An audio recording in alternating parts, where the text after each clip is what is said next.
Hello. For my interview assignment, I was able to interview an old friend of mine named Tanya. She is a licensed marriage and family therapist and a clinical director for Genesis Family Foundation. She started the foundation company with her husband a couple of years back, and they've had the opportunity to expand into a few different cities around the metro area that they are in. They do great work just providing therapy to people, providing life coaching to people, and providing supervising services to those who are beginning their careers in marriage and family therapy and counseling. So super great. Her job duties include supervising employees, which is other therapists. So her employees there, doing case consultations as far as like families that are in foster care and working towards adoption. She sees clients for her therapy practice to provide them with therapy services. She does marketing as well here and there on the side. Obviously, if you're a business owner, that comes into play. And she also is able to train graduate students and interns as well.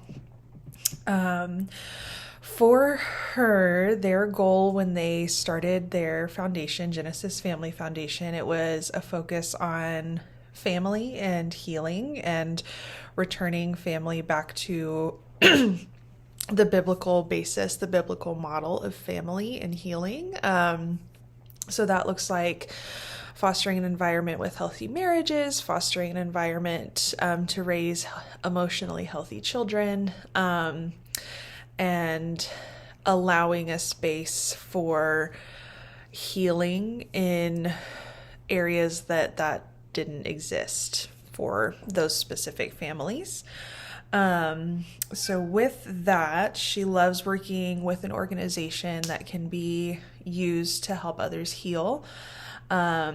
Just being able to facilitate that environment and really set the tone for the environment. She's really passionate about that.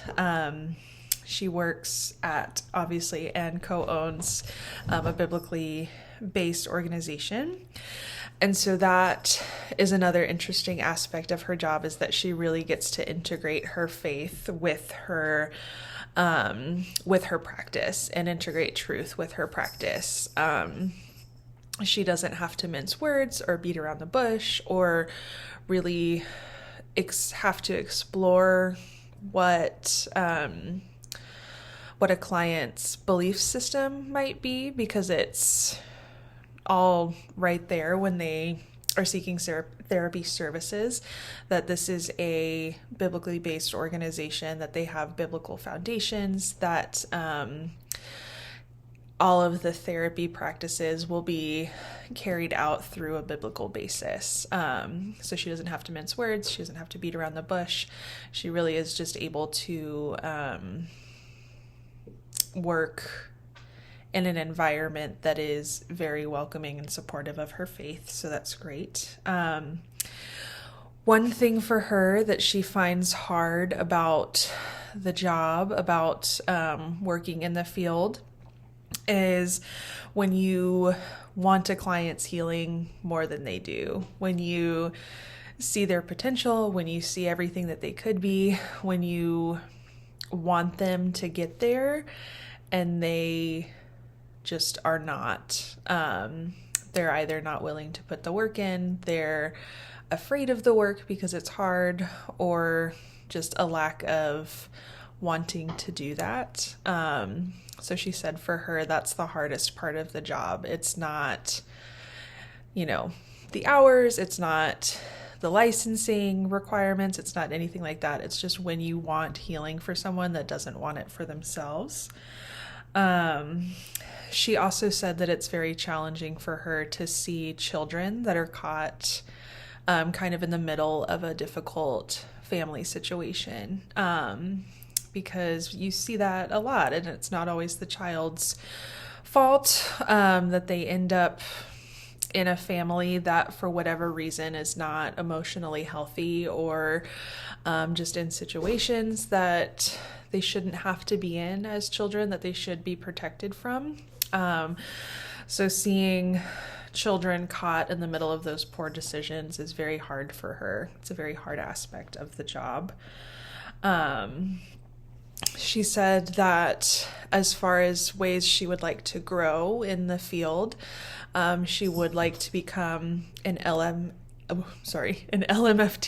So she would like to become certified to supervise other LMFTs as they are in their associate phase, so working towards licensure, postgraduate, but working towards licensure, but just not quite there yet.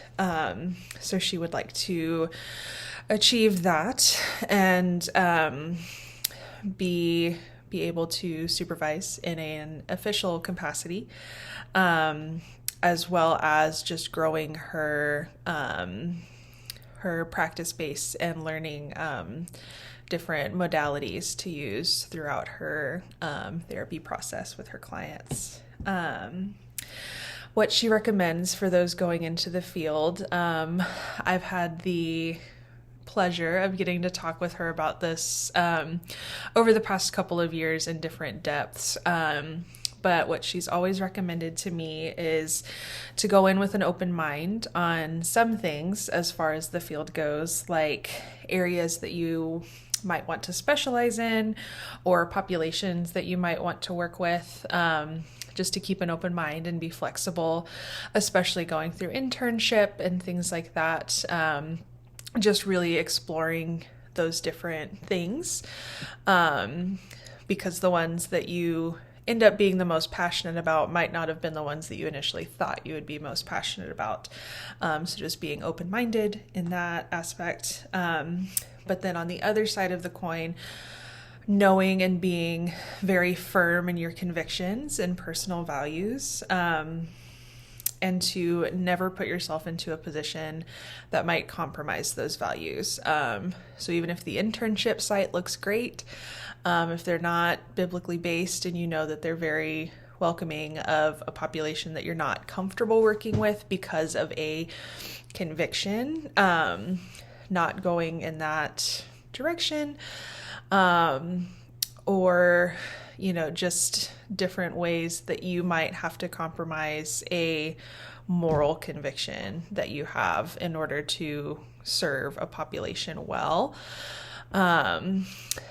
So it was a really great conversation. Always really enjoyed talking to her. She's very, very encouraging. I think whenever I speak with either an LMFT or an LPC or a LCSW, it always makes me very excited to finish school and start on my journey through my master's program, because it's just so exciting to get to talk with somebody who's there, who's doing what I am wanting to do, doing what I am going through schooling to be able to do. It's just really exciting to get to talk to someone who is there and is doing it. So very encouraging, good reminders through the rest of my school. So very, very excited and thankful that I was able to speak with her. So thank you.